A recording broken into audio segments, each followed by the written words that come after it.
warahmatullahi wabarakatuh. Alhamdulillahirabbil alamin wa bihi nasta'in ala umuri dunya waddin wa ala alihi wa ashabihi ajmain. Amma ba'd, ikhwas semua yang sama-sama mengharapkan ridha Allah tabaraka wa taala. Alhamdulillah pada kesempatan malam hari ini kita dapat bermuajahah kembali. Insyaallah kita akan melanjutkan kajian atau pelajaran bahasa Arab kita. Di sana udah di depan mainnya. Anak-anak. Taib ikhwas semua, alhamdulillah ini merupakan nikmat yang Allah berikan kepada kita semuanya sehingga kita dapat duduk dan beristiqomah dalam kajian bahasa Arab ini. Ya, yang mana ini sudah ya bukan jarang, tapi kalau di kajian-kajian kalayak ramai itu jarang untuk dipelajari. Kalau di pondok-pondok ya menjadi satu hal yang wajib untuk dipelajari. Taib terlihat mungkin sulit kalau dilihat, namun insya Allah dikala dijalani kemudian kita praktekkan pelan-pelan, insya Allah akan menambah pemahaman dan wawasan tentunya. Taib jamaah semuanya, kita langsung saja ke lanjutan dari mubtada dan khobar yang kemarin belum selesai. Langsung dibuka di halaman ke-73. Jadi kemarin kita berbicara tentang apa Pak? Khobar ya? Tentang khobar ya? Khobar ada berapa macam? Mufrad, ghairu mufrad. Baik. Ghairu mufrad ada berapa? 4. Yang pertama apa?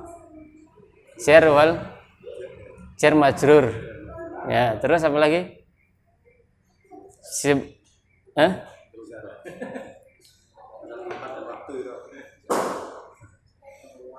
Dzaraf. Ya.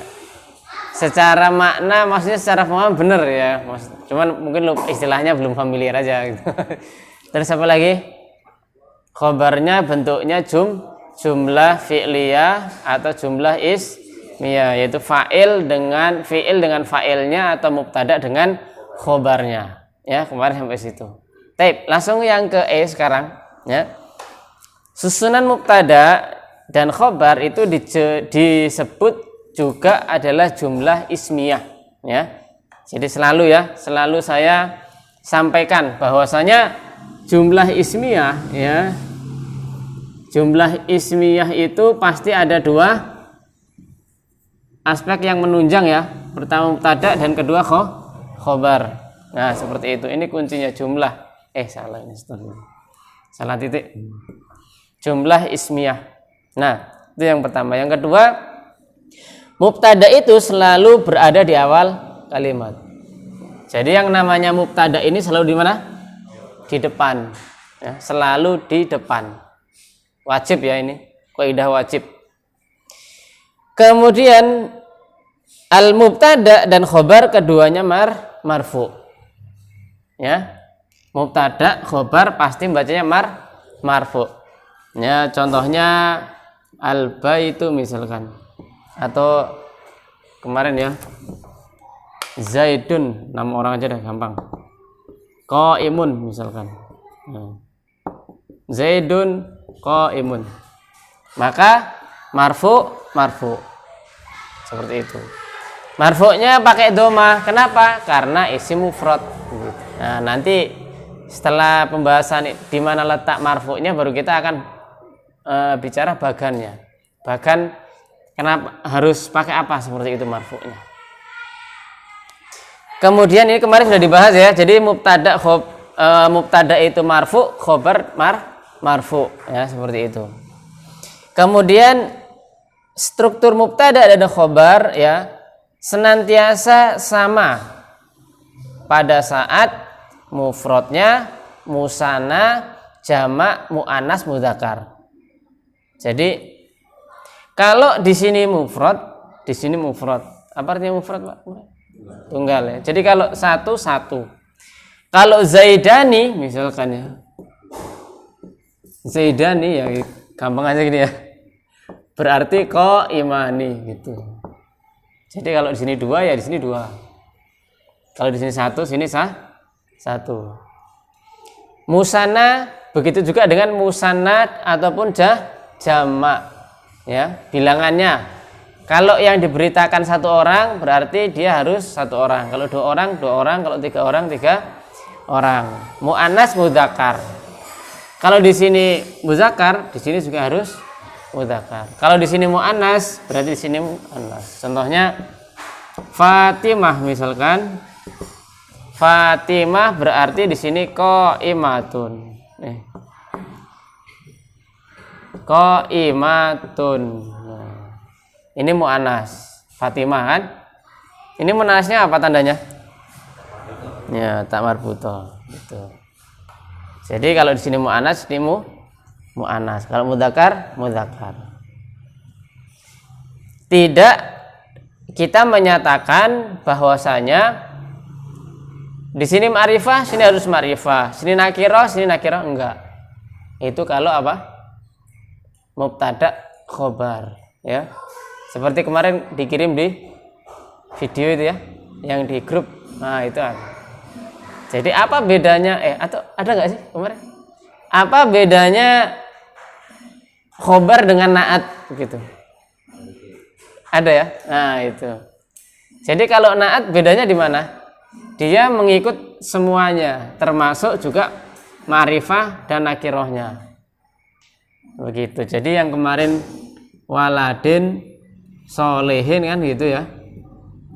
Waladin solehin. Nah, ini sifat. Ini adalah sifat, bukan khobar. Begitu.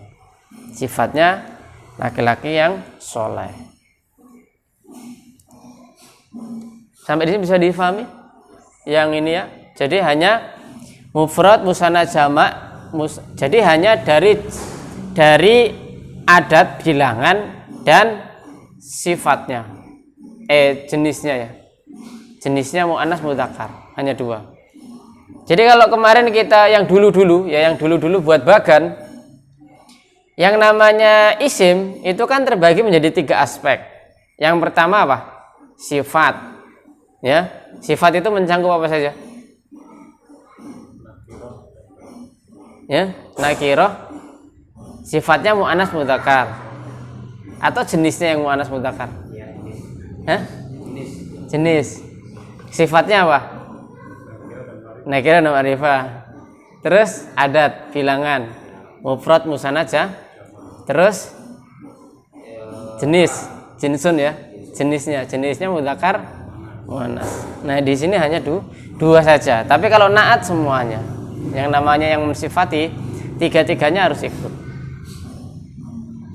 Kemudian mubtada boleh didahului oleh lam ibtida, nafi dan istifham. Ya. Jadi mubtada yang di awal kalimat boleh dulu ibtida, lam ibtida. Lam ibtida itu lam awalan ya, permulaan. Atau nafi itu larangan ya. Nafi peniadaan, misalkan huruf ma ya. Dan istifham ya. Misalkan istifham itu artinya pertanyaan. Misalkan saya dahului hal zaidani qaimani atau hal fatimatu qaimatun, boleh. Tetap ini mubtada, ini khobar. Apa yang awal? Istifham, boleh. Dan dia tidak merubah fungsi harokatnya juga tidak. Jadi boleh nafyi, kemudian lam ibtida juga boleh, atau juga istifham. Misalkan saya hapus ya.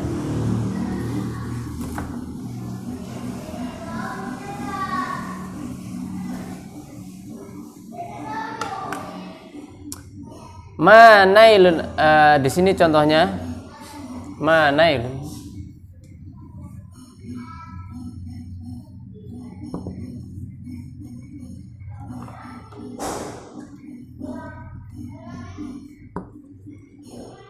Bilmina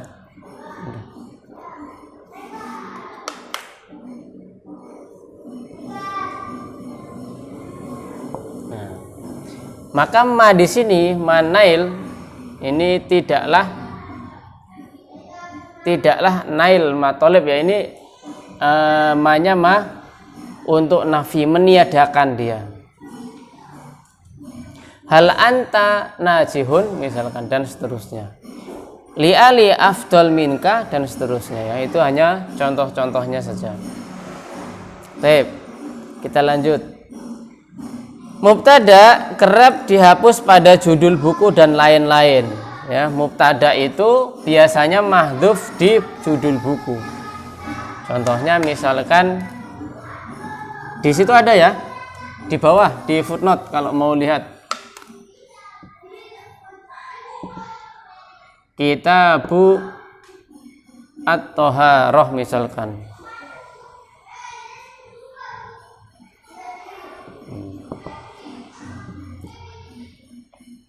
Kitabut Thaharati.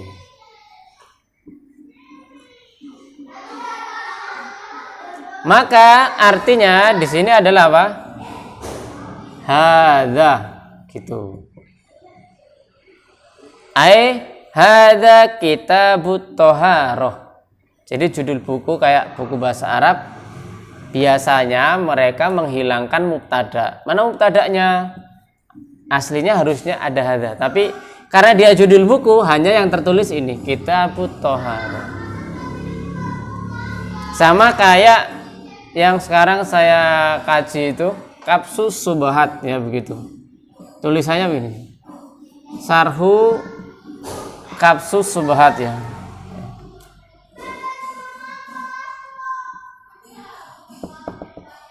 As-Subahat.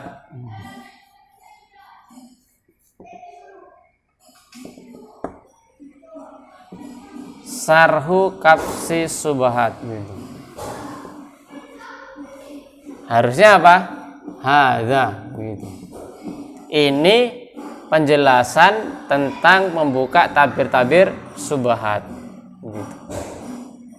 Hadzanya di buku itu nggak ada, nggak tertulis. Langsung Sarhu Kapsi Subahat. Jadi judul buku. Sehingga ini aslinya mubtada'nya mahdhuf dihilangkan. Dan ini khobarnya. Khobarnya al-idhofah. Ini kan idhofah ini. Kitabut Thaharati. Hadza Kitabut Thaharati. Harusnya. Tapi dalam buku itu tertulisnya hanya sampai sini aja. Kitabut Thaharah. Begitu. Di buku-buku. Maksudnya di judul buku. Begitu.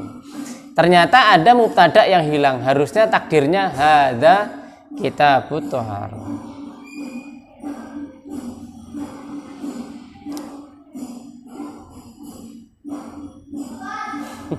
Anak-anak ini.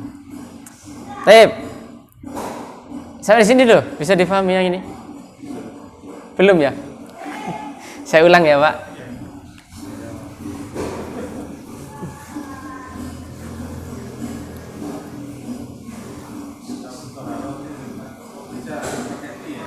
Hah? Ya. Mubtada kerap dihapus ya. Jadi mubtada, kebanyakan mubtada ya, kita bicara mubtada itu dia itu dimahdhuf, dihilangkan, tidak ditulis. Pada apa? Pada judul-judul buku atau di bab-bab di dalam kitab ataupun di pelajaran bahasa Arab. Contohnya adalah kitab, judulnya Kitabut Thaharah. Buku apa artinya ini? Kitab Thaharati ya. Kitab yang menjelaskan apa?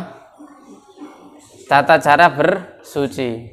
Nah, kalau kita membicarakan ini kan belum dalam konteks sebuah kalimat bahasa, ini kan belum sempurna ya.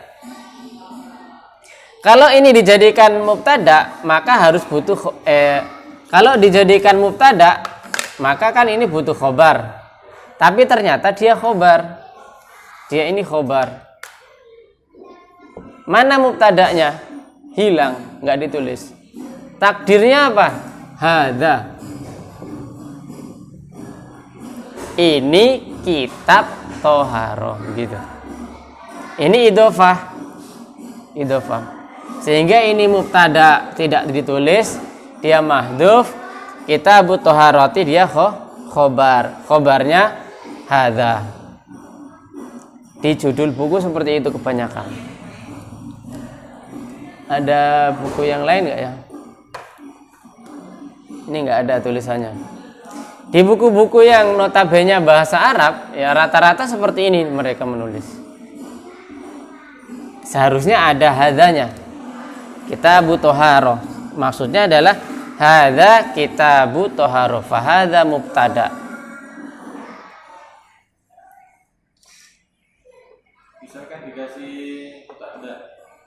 Itu kan marfu'nya harus domah. Bukan, enggak.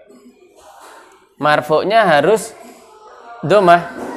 Yang mana? Mubtada'nya ini? Mubtada' marfu'un. Dia marfu'. Tapi apa? Takdiron ya dia. Enggak nampak marfu'nya. Jadi nanti ada caranya. Ada yang dia itu mabni, yang mubtada' yang mufrad kemarin kan ada yang mabni, ada yang mu'rab kan begitu ya. Yang bisa di-i'rab dengan yang memang dia mabni. Mabniun ala sukun. Marfu'un. Dia itu marfu'. Alamatnya apa? Nah, mabniun, mabninya atas apa? Dia mabninya ala sukun. Jadi wawunya alif ini. Nah, di sini. Hadza. Kalau kita bicara i'rabnya, i'rab maksudnya kedudukannya. Nanti insya Allah ada bab sendiri untuk kita belajar mengi'rabnya ini. Namun yang sekarang difahami, yang sekarang mubtada itu ada kalanya dia itu dihapus, begitu. Di mana? Di judul-judul buku. Nah, gitu aja. Itu insya Allah lebih mudah daripada kita, maksudnya berpikir lebih jauh tapi jadi pusing. Nah, gitu. Ya, jadi kalau di judul buku atau di bab, ya, contohnya sebetulnya banyak sih, saya nggak bawa buku contoh bahasa Arab. Kalau dalam buku Riyadhus Shalihin itu juga pasti awalnya babu gitu. Aslinya hadza babu gitu. Bab apa? Misalkan bab tentang tawakal, hadza babu tawakal, begitu. Tapi di dalam buku itu ditulisnya langsung babu tawakal, hadzanya hilang. Begitu.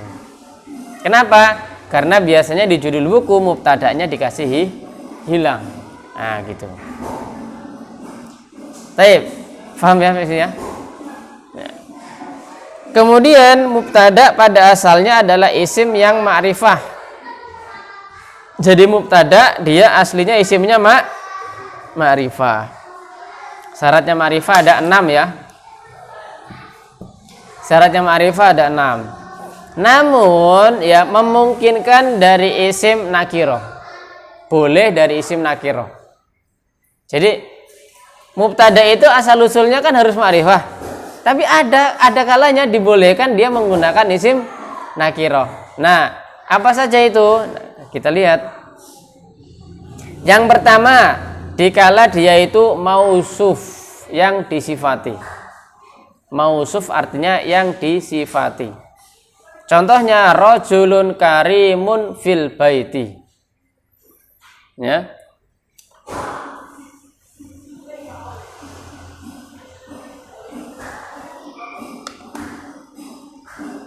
Rajulun karimun fil baiti. Nah, mana mubtadanya, Pak?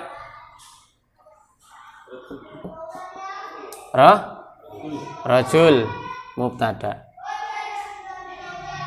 Kok bisa rajul mubtada dia nakiroh? Harusnya kan ma'rifah. Ini pengecualian kalau dia adalah mubtada kemudian ada sifat selanjutnya atau dia itu mausuf yang disifati dengan karim. Karim ini adalah sifatnya rajul, maka dia boleh di depan. Artinya boleh mubtada itu dia tidak ma'rifah. Rajulun karimun fil baiti. Maka ini khobar. Khobarnya apa kemarin?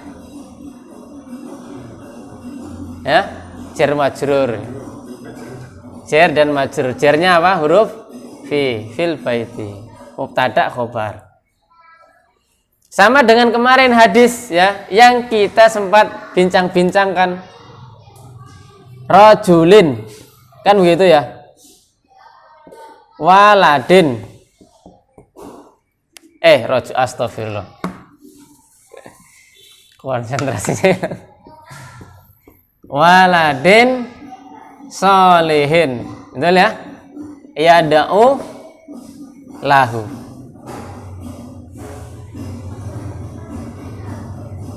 Ya.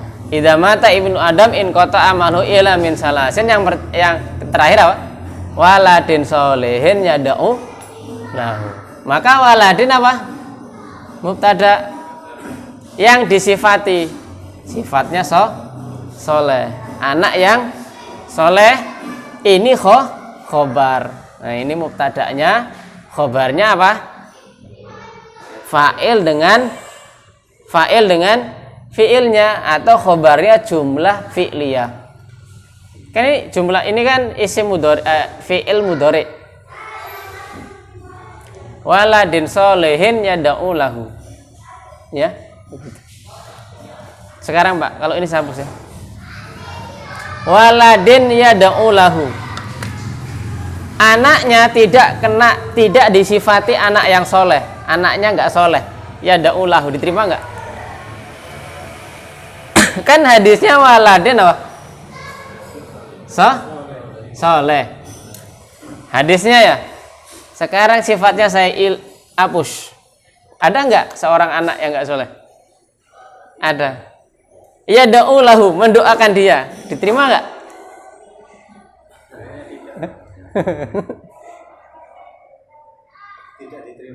Tidak diterima. Kenapa? Karena syaratnya harus soleh. Iya, sifat dari doa yang mengalir terus dalam hadis itu diceritakan yang soleh. Ini sudah sore, ini jelas. Waladin solehin yada'u lahu gitu. Jadi penting ya Pak punya anak yang soleh ya. Asad yang soleh, masya Allah. Gitu. Khobarnya hilang. Nah sekarang khobarnya hilang. Waladin solehin, ya sudah, walad yang soleh, dia nggak melakukan apa-apa. Tapi dalam hadis itu ada khobarnya. Khobarnya anak yang soleh dan mendoakan, yang dia itu kondisinya mendoakan orang tuanya. Waladin solehin yada'u lahu. Kadang saya bertanya-tanya, bagaimana kalau tidak mendoakan? Kira-kira dapat nggak orang tua saya? Tetap dapat pahala ya? Masya Allah.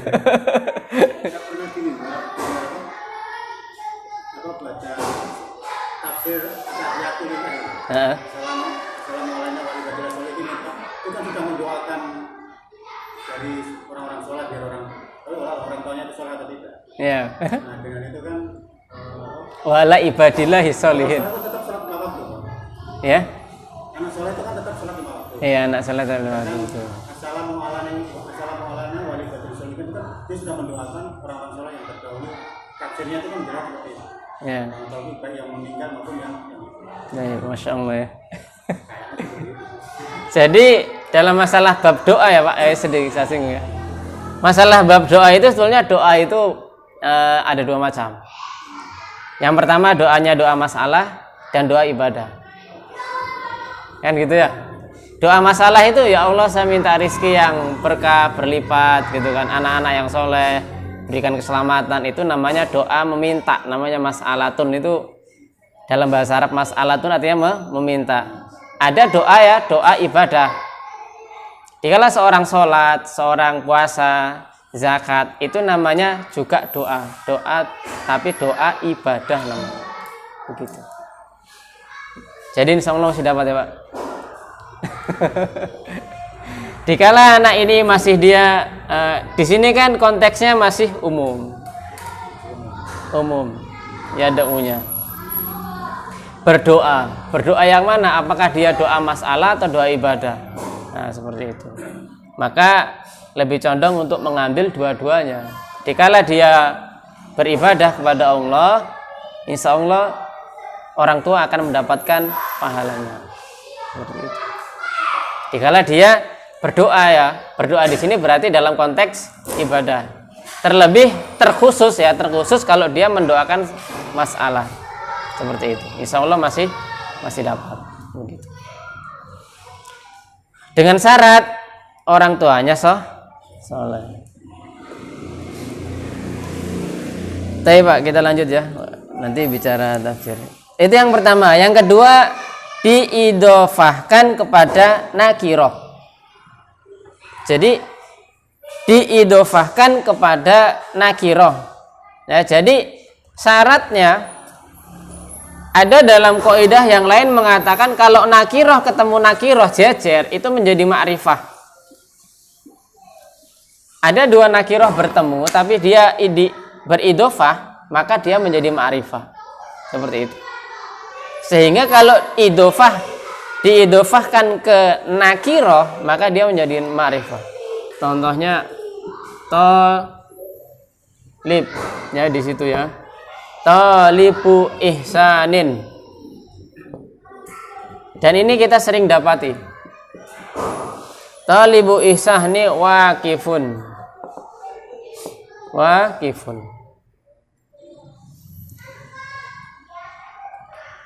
Maka ini adalah mubtada dan ini adalah khobar. Jadi kalau ada al-idofah ya dengan nakiroh dua diidofahkan kemudian al-idofahnya itu nakiroh, maka dia boleh. Sejatinya kalau kita bicara idofah, syarat menjadi idofah itu harusnya ma'rifah awalnya. Namun ada pada posisi tertentu ya, dikala dia diidofahkan kok idofahnya itu nakiroh, maka dia boleh menjadi mubtada. Ya, talibu ihsanin waqifun. Jadi talib ihsan yang memiliki kebaikan itu berdiri. Waqifun khobar. Nah itu. Nah ini sedikit yang pengecualian ya. Dua ini pengecualian dari konteks rumus asli mubtada. Dua ini. Dikala dia mausuf atau dikala dia diidofahkan ke yang nakiroh, itu boleh di depan. Kemudian khobar tidak selamanya bersambung dengan mubtada, namun kerap kali dipisah dengan kata atau kalimat tertentu. Ya, tidak langsung. At-talibu al-mujtahidu maridun. Contoh. At-talibu mubtada, al-mujtahidu itu adalah apa? Naat, sifat dari talib. Maridun adalah khobarnya. Dia ingin mengabarkan bahwasanya seorang talib yang bersemangat belajar, yang rajin itu sedang sakit. At-talibul al-mujtahidu maridun. Begitu. Kecuali gini, at-talibu mujtahidun. Nah, itu khobar. Ya. Saya bedakan.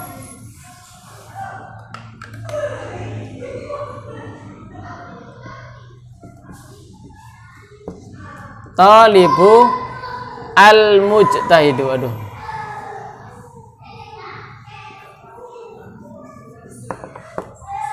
Al-mujtahidu. Yang kedua at-talibu mujtahidun. Nah.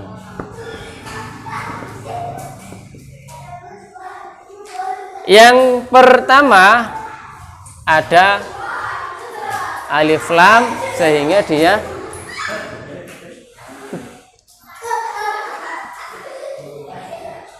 di sebelah mainnya di sebelah ya.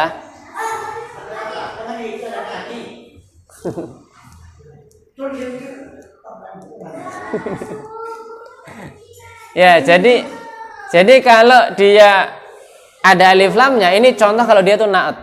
Naat ikut semuanya. Mufradnya, dari adat, jenisnya, dan sifatnya. Itu naat. Tapi kalau dia hanya mengikutinya dari adatnya, kemudian dari nakiroh ma'rifahnya jenisnya, maka dia khobar. Atau libu maka dia mubtada, jelas ini mubtada. Di sini dia menjadi naat sifat, tapi di bawah dia menjadi khobar. Atau libu mujtahidun ya, atau libu mujtahidun, itu bedanya. Untuk membedakan mana khobar mana naat. Begitu. Nah, yang jadi pelajaran kita itu yang di atas. Serangkali khobar dengan mubtada itu dipisah dengan yang lain ya. Contohnya seperti ini. At-talibu al-mujtahidu maridun. Nah, marid inilah khobarnya. Maridun. Ini khobar. Nah, gitu. Jadi khobar itu dia tidak mengikuti di ma'rifah atau nakirohnya. Kalau dia mufrad. Kalau mufrad. Tapi kalau ghairu mufrad ya itu lebih mudah ya mendeteksinya. Kemudian khobar tidak selamanya terletak setelah mubtada ya, ada beberapa hal yang memungkinkan letak khobar itu menjadi lebih awal di depan mubtada. Di antaranya ini yang pertama, apabila khobar berbentuk sibhul jumlah dan mubtada isim nakiroh. Tambah pusing nih. Kalau khobarnya berbentuk sibhul jumlah, harusnya kan gini ya. Sibhul jumlah itu jar wal majrur ya. Jangan bingung dengan istilah ya. Sibhul jumlah itu menyerumai jumlah. Kita lebih enak ngomong jar wal majrur. Aslinya atau libu fil fasli. Apa artinya? Tolib di dalam kelas ya. Tolib di dalam kelas ya. Murid itu di dalam kelas. Nah, dikala ini sibhul jumlah ya, ada kalanya dia itu di depan fil fasli. Ini tidak menjadi ma'rifah lagi. Talibun kayak gitu. Talibun ya. Jadi khobar tidak selamanya terletak setelah mubtada, bisa jadi dia duluan. Ada beberapa hal yang memungkinkan ya letak khobar itu menjadi di awal ya daripada mubtada. Kapan? Kalau khobarnya sibhul jumlah dan mubtada'nya itu adalah isim nakiroh. Jadi kalau mubtada'nya isim nakiroh, dia taruhnya di sini. Ini mubtada'nya dia tidak ma'rifah ya. Di belakang ini khobarnya. Mana mubtada? Ini. Mana khobar? Ini. Tapi aslinya konteks sesungguhnya kaidah awal ini yang di atas atau libu fil fasli. Dikala dibalik mubtada'nya taruh di belakang menjadi fil fasli talibun. Begitu. Ya, ini sebetulnya pengecualian ini kalau kita belajar jurumiyah itu belum ada. Pengecualian ini adanya di Alfiyah begitu. Sudah termasuk tinggi sih. Tapi nggak apa-apa, hanya sekedar untuk kita belajar mengetahui. Yang kedua, apabila khobar berbentuk isim idhofah. Istifham ya. Apabila khobarnya itu berbentuk istifham, kata tanya. Contoh mata al-imtihan, yaitu aslinya apa? Al-imtihanu mata. Kapan ujian? Tapi dibalik jelas orang bertanya kan. Apabila khobar berbentuk isim al-istifham ya, kata tanya, maka dia di depan mata al-imtihan. Seperti itu. Ada pertanyaan, Pak? Ini agak sedikit membingungkan dengan yang poin nomor mana tadi? Yang titik nomor berapa? Yang al-mubtada boleh didahului oleh lam, kemudian lam ibtida, nafi dan istifham. Dan dikala dia menjadi khobar, maka dia di depan.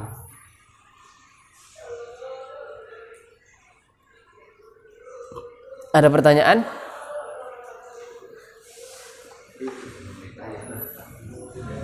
Aman berarti ya? Masya Allah. Aman-aman. Insya Allah nanti dengan praktek akan lebih memudahkan. Atau kita belajar soal dulu, ya? Belajar, latihan ya? Latihan dulu. Taib. Mau yang i'rabnya atau yang di sebelah? Yang i'rab dulu ya. Contoh i'rab mubtada dan khobar. Ya, saya baca ya. Tulabul ma'hadi. Tulabul ma'hadi. Yahduruna fil mau'id. Tulabul ma'hadi. Pak, saya nanya sampean, mana khobarnya?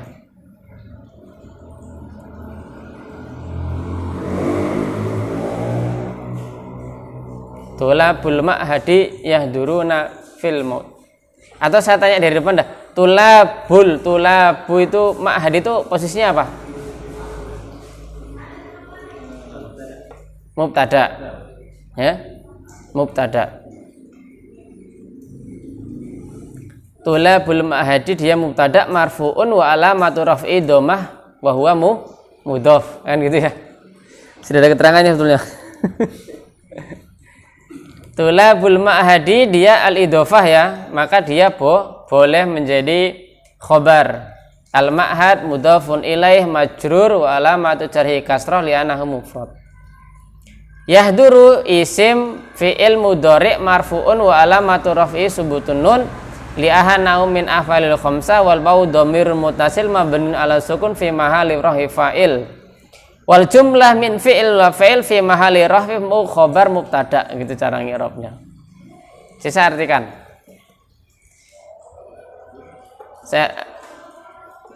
Yahduruna fil mau'id. Yahduruna dia fi'il mudhari marfu, fi'il mudhari marfu. Kenapa marfu'nya dengan apa? Alamatnya adalah dengan menetapkan huruf nun. Ya, nanti kita akan belajar, ini belum dipelajari. Dari kenapa? Karena dia af'alu khamsah. Wawunya huruf wawu yahduruna, wawu dengan nun itu yahduruna dhamir mutasil mabniun ala sukun fi mahalli rafa, dan dia itu aslinya rafa. Rafa'nya karena apa? Fa'il. Yahduruna fa'ilnya huruf apa? Huruf wawu. Yahduruna itu fa'ilnya huruf wawu. Nah, yang menjadi pelajaran adalah jumlah dari fi'il dan fa'il dia fi mahalli rafa khobar mubtada. Khobar mubtada. Jadi yahduruna itu khobar. Khobarnya bentuknya apa? Jumlah fi'liyah. Jumlah yang diawali dengan kata kerja yahduruna, fi'il dan fa'ilnya. Masih agak susah ya? Saya juga masih bingung. Saya sebenarnya dari tadi tuh berpikir bagaimana caranya supaya saya mengulas bahasa bisa dipahami dan gampang gitu, tapi masih belum ketemu. Insya Allah sambil jalan nanti saya sambil mengingatkan lagi. Memang bab mubtada ini dengan khobar ini agak sulit sih. Tapi untuk yang lain insya Allah lebih mudah begitu. Dikala khobar mubtada ini faham, ke selanjutnya itu sangat gampang. Ya, isim kana, khobar ina itu masih berkaitan mubtada khobar.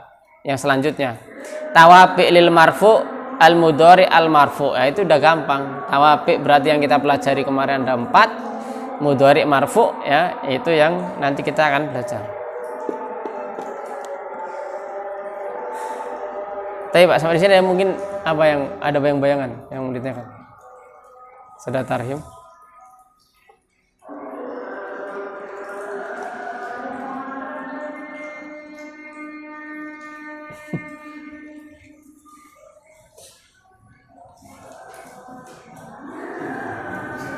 Ya.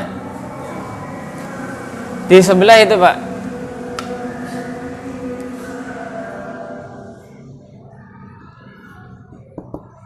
Nadzafah. Al-bai'ah, al-bi'ah atau al-bi'ah.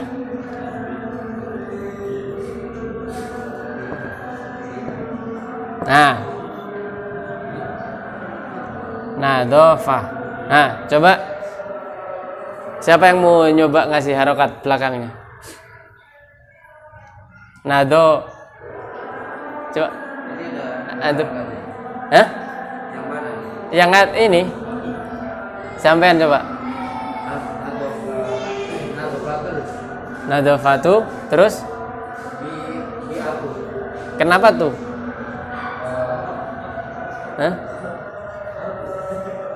Kan idoman. Iya betul, idhofah. Berarti ti.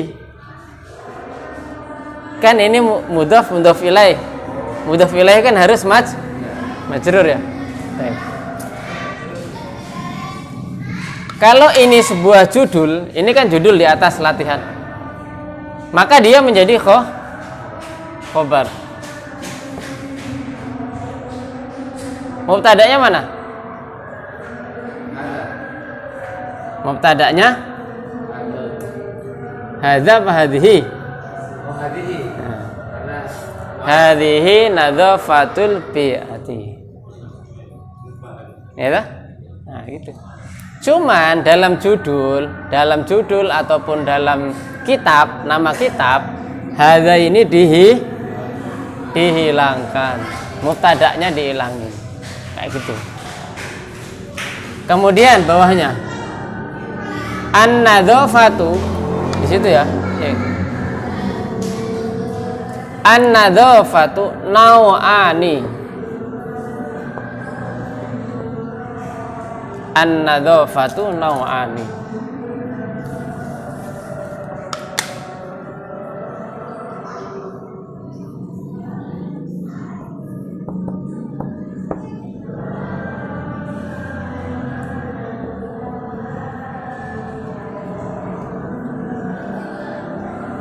An-nadzafatu nau'ani. Nadzafah berarti apa? Ya. Bagaimana, Pak? Kebersihan. Iya benar artinya kebersihan. Maksudnya posisinya apa dia? Ya? Ya, dari konteks kalimat mubtada khobarnya.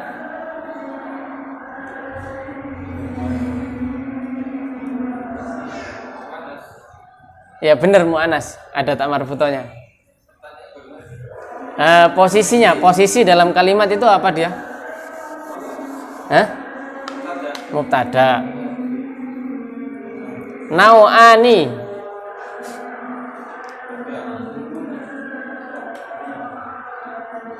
Ya. An-nadzafatu nau'ani. PR ya, Pak?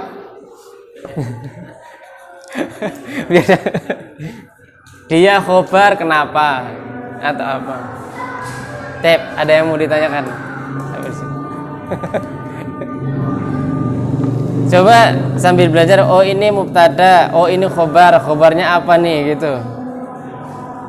Ya.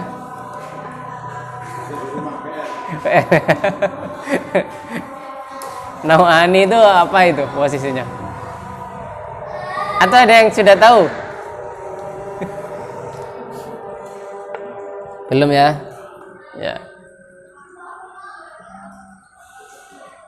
Kalau tidak ada saya cukupkan dulu ya sampai di sini. Insyaallah nanti kita berarti pekan besok kita latihan ya. Ada 2 latihan ini, latihan 8 dan latihan 9 insyaallah. Kita latihan. Saya cukupkan, kurang lebihnya mohon dimaafkan.